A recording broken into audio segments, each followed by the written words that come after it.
Hi, I'm Rashonda Cade, and this is Reading with Rashonda. We are starting a new book.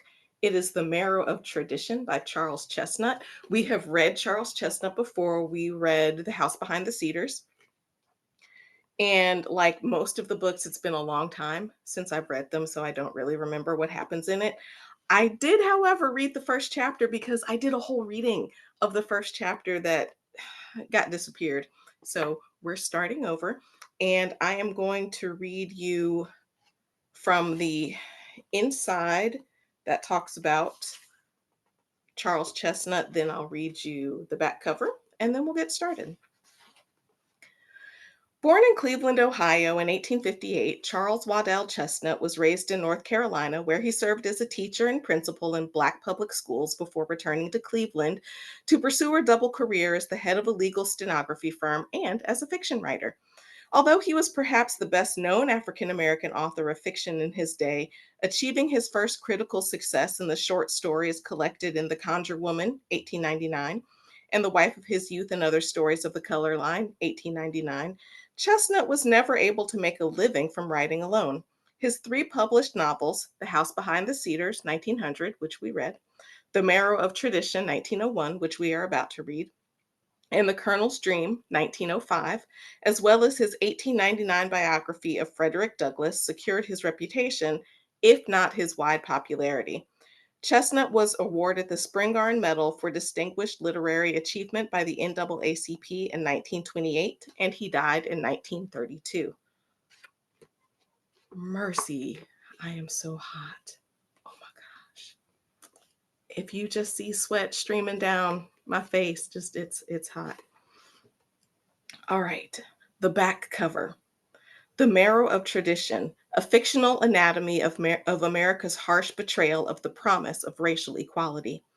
One of the most significant historical novels in American literature, The Marrow of Tradition is based on the Wilmington, North Carolina massacre of 1898. Called a race riot by the inflammatory Southern press and engineered by white Democrats who had seen their political control slip into the hands of Republicans, many of whom were Black, it was in fact a coup that restored power to the Democrats by subverting the principles of free democratic election. Some of Charles Chestnut's relatives lived through the violence, and their accounts inspired this powerful and passionate novel. Originally published in 1901, The Marrow of Tradition presents an unflinching portrayal of America's post Reconstruction descent into a brutal world of segregation and of a Black culture caught between ideologies of assimilation and protest. Just a quick note, today in 2025, we typically think about in the US Black people being aligned with the Democratic Party. Obviously, people are of all sorts of races and all sorts of parties. I'm just saying that's kind of what we might think about today. But during Reconstruction, many Black people were Republicans. President Lincoln was a Republican, and Black people in large part flocked to the Republican Party. So if it sounded weird to you to hear that the Democratic Party was engineering this coup to um, get political control away from Republicans and Black people, that's why. And then later in US history, the parties flipped. So we are going to read not the introduction. All right, we are going to read Chapter 1, At Break of Day. Stay here beside her, Major. I shall not be needed for an hour yet. Meanwhile, I'll go downstairs and snatch a bit of sleep or talk to old Jane. The night was hot and sultry. Though the windows of the chamber were wide open and the muslin curtains looped back, not a breath of air was stirring. Only the shrill chirp of the cicada and the muffled croakings of the frogs in some distant marsh broke the night silence. The heavy scent of magnolias overpowering even the strong smell of drugs in the sick room suggested death and funeral wreaths, sorrow and tears, the long home, the last sleep. The major shivered with apprehension as the slender hand which he held in his own contracted nervously and, in a spasm of pain, clutched his fingers with a vice like grip. Major Carteret, though dressed in brown linen, had thrown off his coat for greater comfort. The stifling heat, in spite of the palm leaf fan which he plied mechanically, was scarcely less oppressive than his own thoughts. Long ago, while yet a mere boy in years, he had come back from Appomattox to find his family, one of the oldest and proudest in the state, helplessly impoverished by the war, even their ancestral home swallowed up in the common ruin. His elder brother had sacrificed his life on the bloody altar of the lost cause, and his father, broken and chagrined, died not many years later, leaving the major the last of his line.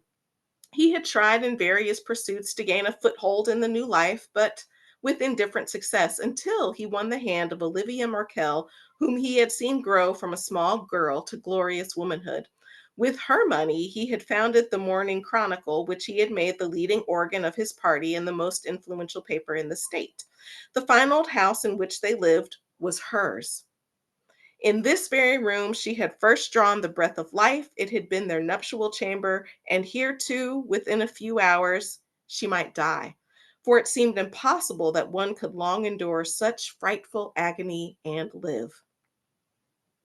One cloud alone had marred the otherwise perfect serenity of their happiness. Olivia was childless. Um, as often happens with issues of infertility, it is blamed on the woman. Just pointing that out, and also pointing out that our friend here, Major Carteret, was left destitute after the Civil War, and he needed his wife and her money to start making money and to make a living.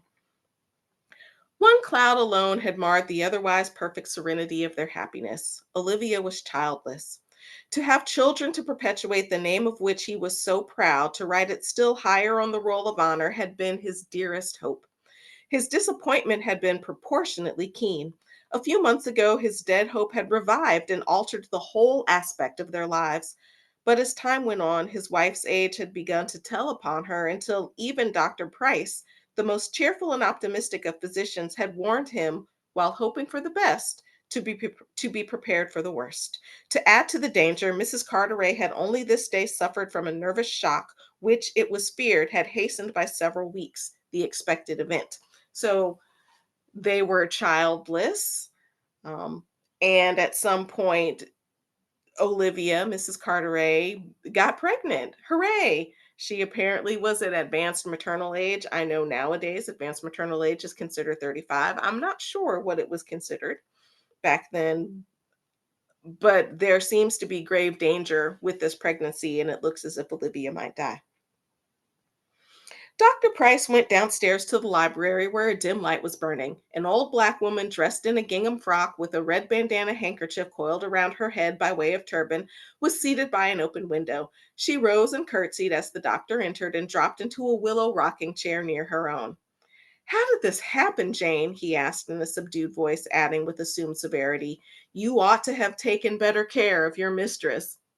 So now it's Jane's fault? Anyway. "Now look a here, Dr. Price," returned the old woman in an unctuous whisper. "You don't want to come talking none of your foolishness about my not taking care of Miss Livy. She never would have said such a thing. 7 or 8 months ago, when she sent for me, I says to her, says I, 'Lord, Lord, honey, you don't tell me that after all these long weary years of waiting, the good Lord has done heard your prayer and is going to send you the child you've been waiting so long and so bad.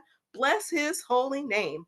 Will I come and nurse your baby? Why, honey, I nursed you and nursed your mammy through her last sickness and laid her out when she died. I wouldn't let nobody else nurse your baby. And moreover, I'm going to come and nurse you too. You're young side of me, Miss Livy, but you're overly old to be having your first baby.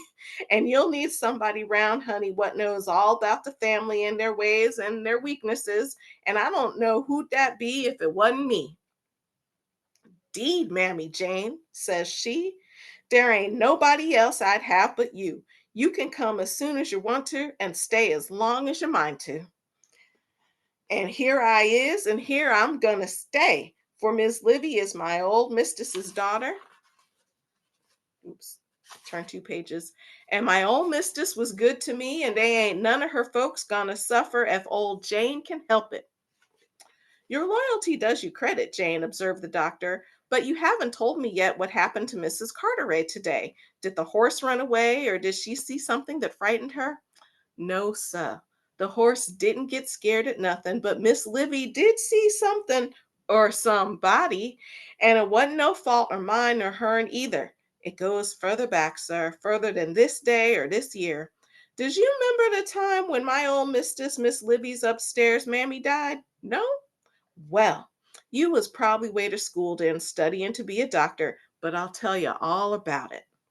When my old mistress, Miss Lisbeth Merkel, and a good mistress she was, took sick for the last time, her sister Polly, old Miss Polly Ochiltree, what is now, come to the house to help nurse her.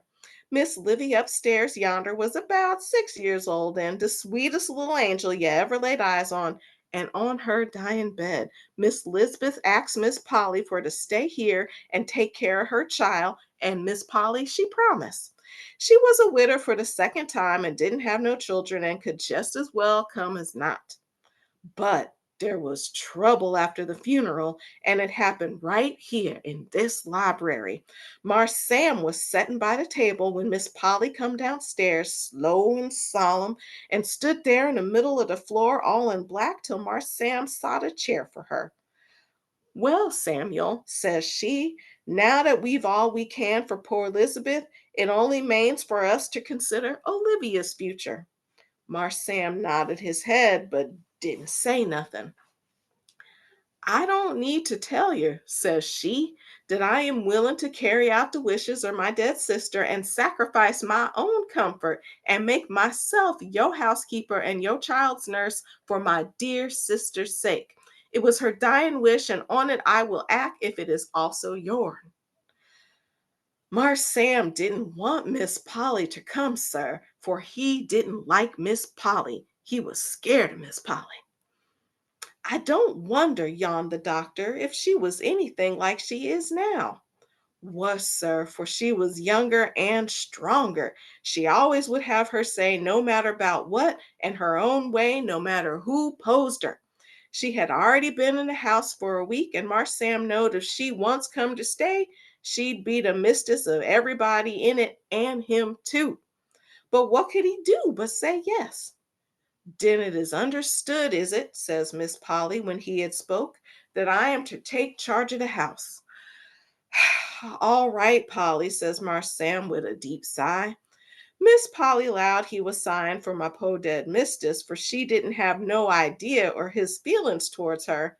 She always did loud that all the gentlemen was in love with her. "You won't find much to do," Marse Sam went on, "for Julia is a good housekeeper and kind to sorry, for Julia is a good housekeeper and can tend to most everything under your directions." Miss Polly stiffened up like a ramrod. "It must be understood, Samuel," says she, "that when I assumes charge o'er your house, there ain't gonna be no vied responsibility. And as for this Julia, me and her couldn't get along together nohow. If I stays, Julia goes." Okay, so Miss Polly is Olivia's aunt. And when Olivia's mom died, Miss Polly was going to come stay at the house. But Olivia's dad, Master Sam, said that there was already somebody keeping house, an enslaved woman named Julia. And Polly said, "If I stay, Julia's got to go." Let's keep reading. When Marse Sam heard that, he felt better and meant to pick up his courage. Miss Polly had shown her hand too plain. My mistress hadn't got cold yet, and Miss Polly, who'd been a widow for 2 years this last time, was already figuring on taking her place for good. And she didn't want no other woman round the house that Marse Sam might take an interest in. Mm. "My dear Polly," says Marse Sam, quite determined, "I couldn't possibly send Julia away. Fact is, I couldn't get along without Julia. She'd been running this house like clockwork before you come, and I likes her ways. My dear dead Lisbeth sot a heap of store by Julia, and I'm gonna keep her here for Lisbeth's sake." Miss Polly's eyes flashed fire. "Ah," says she, "I see, I see. You prefers her housekeeping to mine, indeed. That is a fine way to talk to her, lady, and a heap of respect you is got for the memory of my po dead sister." Mm. Mar Sam knowed what she loud she seed wasn't so. So what she thought she saw was that Master Sam and Julia were having a tryst. And whether or not they were having a tryst is the wrong word because Julia was an enslaved woman and had no ability to consent or not consent to anything that her master may have chosen to do with her. But Mar Sam knowed what she loud she seed wasn't so, but he didn't let on, for it only made him the safer. He was willing for her to imagine what she pleased, just so long as she kept out of his house and let him alone. "No, Polly," says he, getting bolder as she got madder. "There ain't no use talking. Nothing in the world would make me part with Julia." Miss Polly, she roared and she pitched, but Mar Sam held on like grim death. Miss Polly wouldn't give in neither, and so she finally went away. They made some kind arrangement afterwards, and Miss Polly took Miss Libby to her own house. Oh, so Olivia didn't even get to stay with her dad. She got packed up and sent off to live with her Aunt Polly. Mar Sam paid her board and allowed Miss Polly something for taking care of her. And Julia stayed. Julia stayed, sir. And a couple of years later, her child was born right here in this house. Oh my. So maybe Julia and Master Sam did have a thing. And again, Julia could not consent or not consent as an enslaved person. So the doctor replies, "But you said," observed the doctor, "that Mrs. Ochiltree was in error about Julia." "Yes, sir, so she was, when my own mistress died. But this was 2 years after, and what has to be, has to be. Julia had an easy time. She had a black gal to wait on her, a buggy to ride in, and everything she wanted. Everybody supposed Sam would give her a house and lot or leave her something in his will. But he died suddenly and didn't leave no will, and Miss Polly got herself appointed guardian to young Miss Livy and drive Julia and her young'un out of the house and lived here in this house with Miss Livy till Miss Livy married Major Carteret." Okay, so Julia and Master Sam did get together, and Master Sam did not free her, but kept her as a concubine, and he gave her her own enslaved people to wait on her and a carriage to ride in and everything that she wanted. So we might say he kept her in fine style, but he still kept her. He didn't give her the option to not be with him, and they had a child. So when he died, everybody thought he was going to do something for her in his will, but he did not. So Miss Polly came back, drove Julia and the child out of the house, and moved in with Olivia. "And what became of Julia?" asked Dr. Price. Such relations, the doctor knew very well, had been all too common in the old slavery days, and not a few of them had been projected into the new era. Sins, like snakes, die hard. The habits and customs of a people were not to be changed in a day, nor by the stroke of a pen.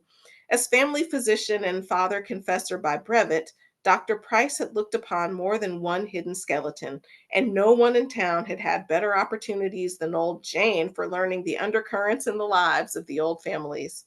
"Well," resumed Jane, "everybody supposed after what had happened that Julia'd keep on living easy, for she was young and good looking, but she didn't. She tried to make a living sewing, but Miss Polly wouldn't let the best white folks hire her. Then she took up washing, but didn't do no better at that. And by, she got so discouraged that she married a shiftless yaller man and died of consumption soon after, and was about as well off, for this man couldn't hardly feed her nohow. Wow, so she took a spiral downward. It's not clear whether or not she lived as enslaved or freed, and maybe by this point slavery had ended. But what we do know is that Julia had a rough life and ended up marrying a light skinned black man who is called Yaller, and he was shiftless and good for nothing. And she died penniless. And the child? One of the northern white ladies, one of the northern white lady teachers at the mission school took a liking to little Janet and put her through school and then sent her off to the north for to study to be a school teacher. When she come back, instead of teaching, she married old Adam Miller's son. The rich stevedore's son, Dr. Miller? Yes, sir, that's the man. You knows him. This your boy was just gwine way for to study to be a doctor, and he married this Janet and took her way with him. They went off to Europe or Irope or Orope or somewhere or another way off yonder, and come back here last year and started this year hospital and school for to train the black gals for nurses. He's a very good doctor, Jane, and is doing a useful work. Your chapter of family history is quite interesting. I knew part of it before, but in a general way. But you haven't told me yet what brought on Mrs. Carteret's trouble. We are going to read that, but let's take a moment. So Janet was had a white dad and a black mom. I'm gonna assume her black mom was probably light skinned, just for the way things often go. If somebody was going to keep a fancy girl in the house with him, that fancy girl was likely going to be closer to white than not.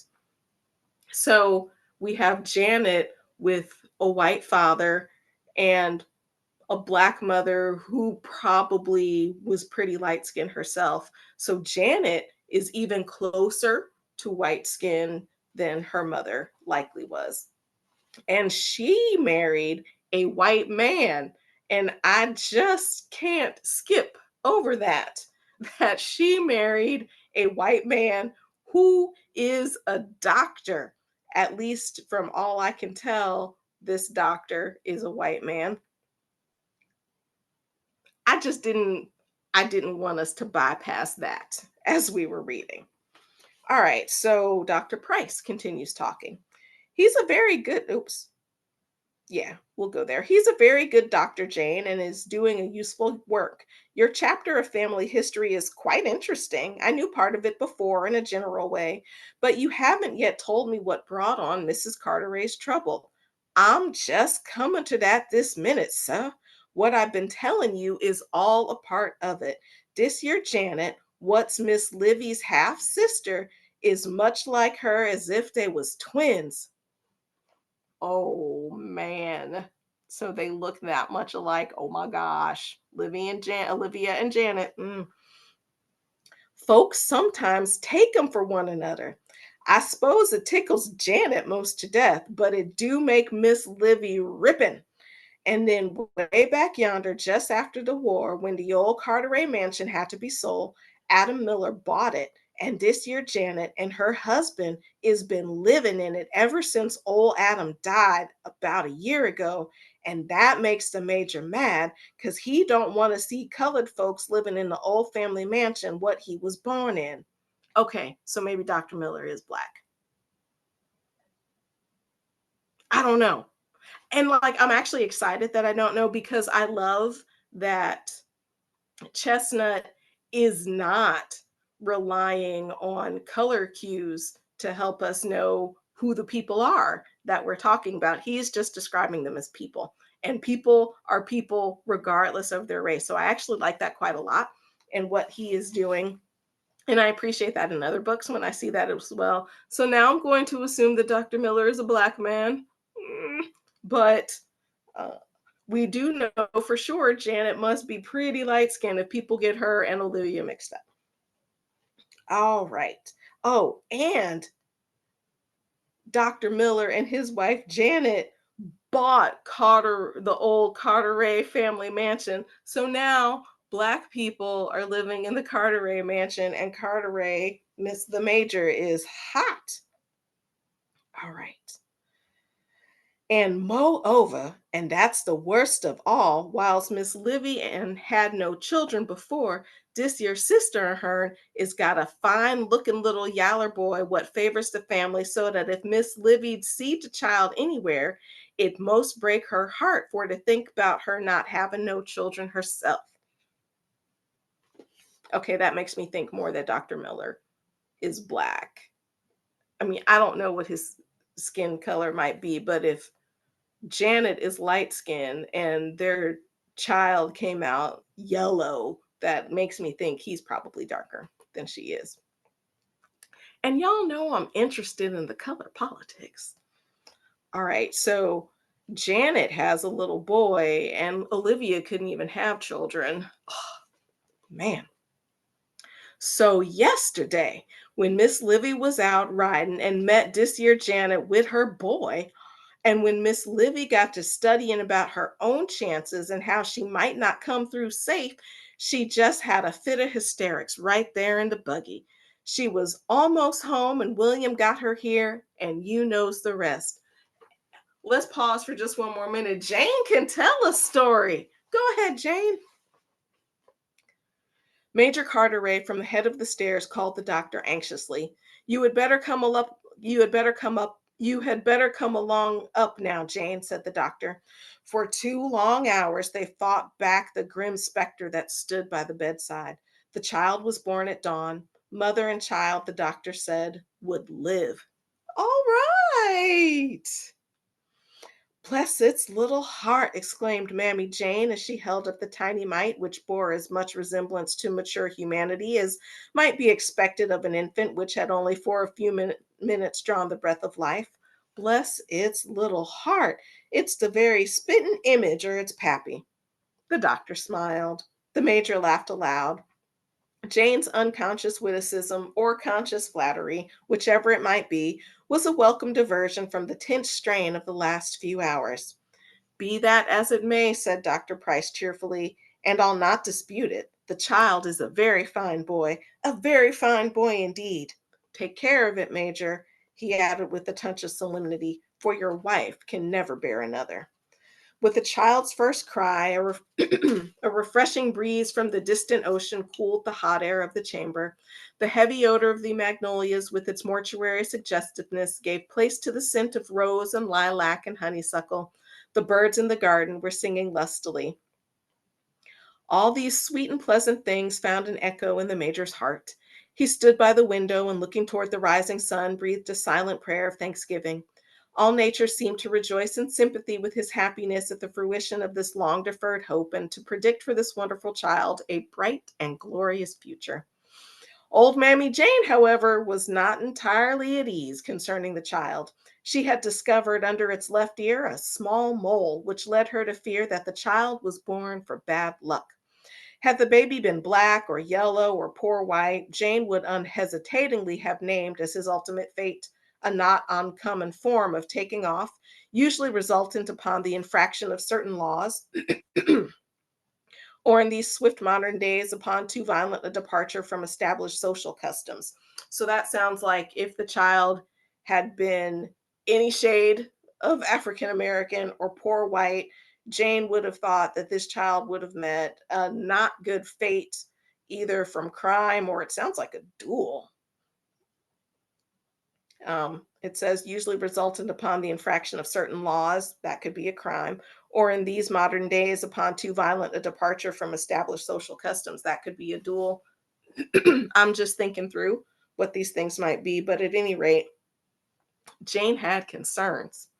And if this child hadn't been rich and white, she would have been certain of her concerns. But because this child, who doesn't have a name yet, is rich and white, she's kind of hedging her bets. And also, I love how Chesnutt took the floral and fragrant imagery from the beginning that was like a mortuary and has morphed it into something that's beautiful. All right. So we'll keep reading. Had the baby been black or yellow or poor white, Jane would unhesitatingly have named as its ultimate fate a not uncommon form of taking off, usually resultant upon the infraction of certain laws, or in these swift modern days, upon too violent a departure from established social customs. It was manifestly impossible that a child of such high quality as the grandson of her old mistress should die by judicial strangulation, but nevertheless, the warning was a serious thing and not to be lightly disregarded.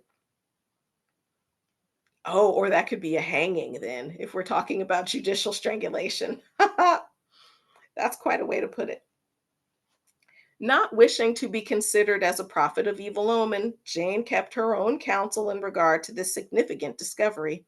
But later, after the child was several days old, she filled a small vial with water in which the infant had been washed and took it to a certain wise old black woman who lived on the farther edge of town and was well known to be versed in witchcraft and conjuration. The conjure woman added to the contents of the bottle a bit of calamus root and one of the cervical vertebrae from the skeleton of a black cat, with several other mysterious ingredients, the nature of which she did not disclose.